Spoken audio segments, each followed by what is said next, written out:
dessa avaliação, né, deste ranking, seria exatamente seriam os Repórteres Sem Fronteiras, é o nome do instituto, né? E que nós estaríamos então atrás de muitos países, assim, que até me surpreende muito, né? Nós estaríamos atrás da Guiné-Bissau e outros países assim bastante, na nossa visão, ainda no seu caminho de desenvolvimento em termos de socioeconômico, mesmo talvez cultural, não sei se é demais dizer isso, talvez alguns passos atrás do Brasil, que sempre teve uma economia muito pujante, embora agora no momento esteja um tanto quanto prejudicado. Então, são esses temas, assim, professor Ronaldo, que eu lhe pergunto, né? E como eu sei que o senhor, inclusive, agora há pouco estávamos conversando sobre isso, o senhor tem formação também na Alemanha, em Frankfurt, né?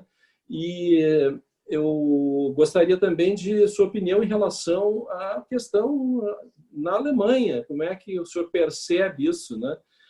Como cidadão brasileiro e professor visitante, não sei bem, eu sei que o senhor dá aulas lá também na universidade, então seria mais ou menos esses os temas aí para um início de conversa.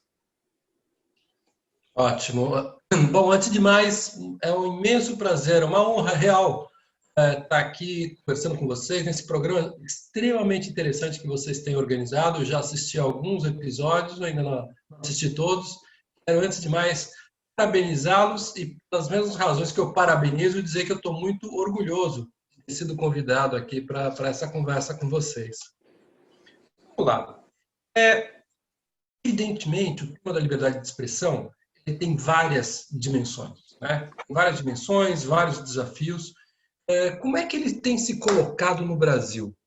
É interessante notar que na Constituição de 88, basicamente o tema da liberdade de expressão ele aparecia com uma evidência importante, alguns dispositivos constitucionais foram lá consagrados, mas à época os grandes temas, o grande problema da liberdade de expressão se referia fundamentalmente à censura política e à censura de costumes. Ou seja, basicamente, a Constituição era uma resposta a um problema clássico de liberdade de expressão, a liberdade de reunião, a liberdade de expressão de ideias políticas nos meios de comunicação, a liberdade de imprensa, especialmente da imprensa crítica do Estado, porque vivíamos uma ditadura no período anterior e, portanto, havia uma reação a isso.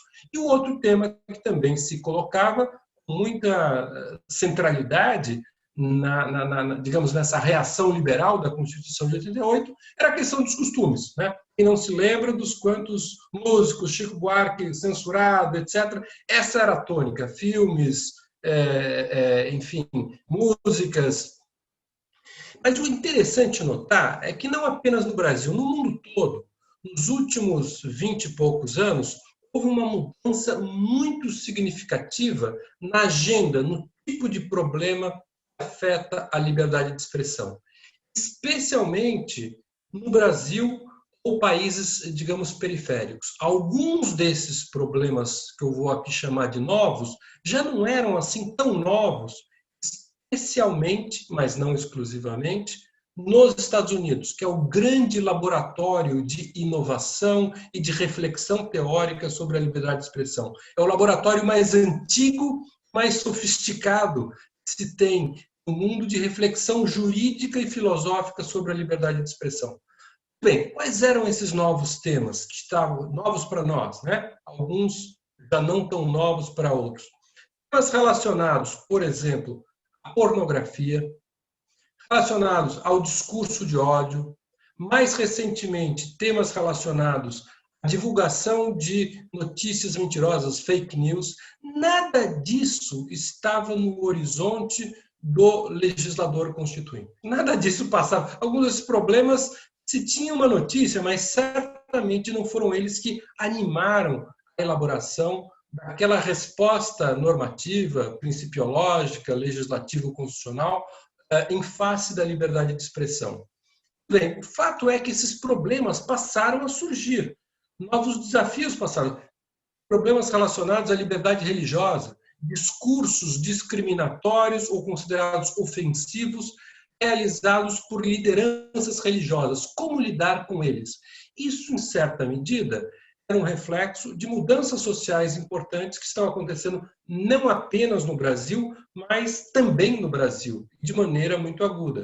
Em primeiro lugar, nós tivemos uma intensificação desse processo de globalização e dessa, portanto, perda daquelas fronteiras físicas mais rígidas com relação ao intercâmbio cultural, com relação, por exemplo, à pornografia, com relação, por exemplo, às ideias políticas e com relação também à dinâmica de organização de grupos, de expressão de ideias por parte da comunidade. É um lugar comum falar isso, mas precisa ser lembrado para dar contextualização. As mídias sociais criaram um novo foro, um novo ambiente, completamente diferente, novo, que vai marcar o quê? A possibilidade de cada indivíduo se manifestar, escrever suas ideias, ou seja, é o cidadão se transformando no pequeno jornalista, no pequeno editorialista das suas ideias sobre o mundo, né? E, ao mesmo tempo, a criação dessas redes de articulação e de comunicação entre as pessoas. Na medida em que nós temos mais pessoas na internet falando, expressando as suas ideias, nós passamos a ter um processo concomitante de disputa pela audiência. Ou seja, se nós temos muitos, aspas, repórteres amadores falando, não temos um crescimento na mesma medida de um público, de uma audiência. Começa, portanto, a haver um outro processo importante de segmentação dessas audiências e criação daquilo que muitos teóricos vêm chamando de câmaras de eco nas redes sociais. Pois bem, essa é uma das variáveis, mas é uma variável relevante, mas não é a única, mas é uma variável relevante para explicar um processo de radicalização de posições políticas que nós temos observado em diversos países. Nos Estados Unidos, na França, na Alemanha, no Brasil também não escapou disso. E, portanto, nós tivemos uma espécie de radicalização, de segmentação e de polarização na sociedade, que também criou novas frentes, novos tipos de problemas ligados à intolerância, ao discurso de ódio, à segregação, ao discurso violento, para os quais, eu diria, a sociedade brasileira não estava bem preparada. Ela está tendo, nós estamos todos brasileiros, especialmente quem atua na área jurídica, perguntando o papel do judiciário, eu vou falar algo mais específico adiante, mas o judiciário é um dos agentes que se viu tomado de surpresa. Agora precisa decidir questões extremamente complexas do ponto de vista conceitual, para as quais não houve um processo de formação, ou seja, não houve um período de décadas de decantação de uma cultura, de uma sofisticada reflexão sobre a liberdade de expressão. Interessante, você pegar a história norte-americana da liberdade de expressão, você tem um século extremamente vigoroso, extremamente rico de experiências, de idas e vindas e de críticas que envolviam o judiciário, envolviam os intelectuais, envolviam a academia, uma interação, envolvia os legislativos que criavam leis que eram derrubados, etc. Você tem uma história institucional e cultural longa e progressiva e paulatina que se combina com a história política daquele país e que se combina também com um elemento lá presente, aqui no Brasil muito menos presente, ausente. Eu diria que é uma cultura liberal, uma cultura política liberal.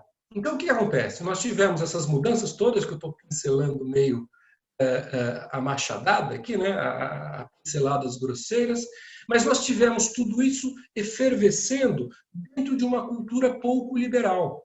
O nosso pensamento conservador brasileiro nunca foi liberal. Nós tivemos alguns liberais, assim, pensáveis, a dedo, mas, na verdade, o nosso pensamento conservador nunca foi dominantemente liberal. E o pensamento de esquerda também nunca foi liberal, muito menos dominantemente liberal. As vozes liberais, as vozes em defesa das liberdades individuais e da liberdade de expressão, de maneira particular, sempre foram minoritárias. Ou seja, nós tínhamos uma esquerda simpática à ideia de censura, simpática à ideia de uma ditadura do proletariado, e tínhamos uma direita também, simpática à ideia de ditadura de regime forte e também simpática à ideia de censura, simpática à ideia de estabelecer limitações na liberdade de expressão, seja no campo político, seja no campo moral, seja no campo dessas outras formas de manifestação religiosa e de discurso de ódio. Valeria lembrar, por exemplo, até bem pouco tempo, nós tínhamos o crime de vilipêndio da santa, né? Ou seja, um crime de vilipêndio de santa era considerado um crime, isso daí era do ponto de vista, digamos, de um americano forjado, né, numa cultura mais liberal, é uma coisa bizonha você imaginar que um crime específico de ataque a uma divindade cristã. E não havia o crime de vilipêndio de Exu, não havia o crime de... Ou seja, o que se via claramente era a convivência na nossa cultura jurídica brasileira de uma série de, o que vou chamá-las de incoerências, de inconsistências conceituais. Bem, ao meu ver, esse cenário todo ele é combinado de um agravante na nossa cultura jurídica.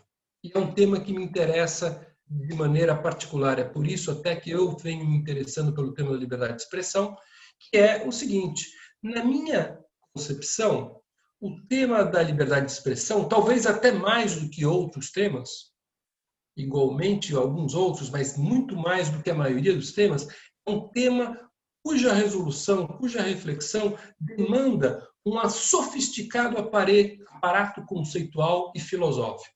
As questões de liberdade de expressão, elas exigem uma sofisticação conceitual para a qual a cultura jurídica brasileira está, de maneira geral, muito mal preparada.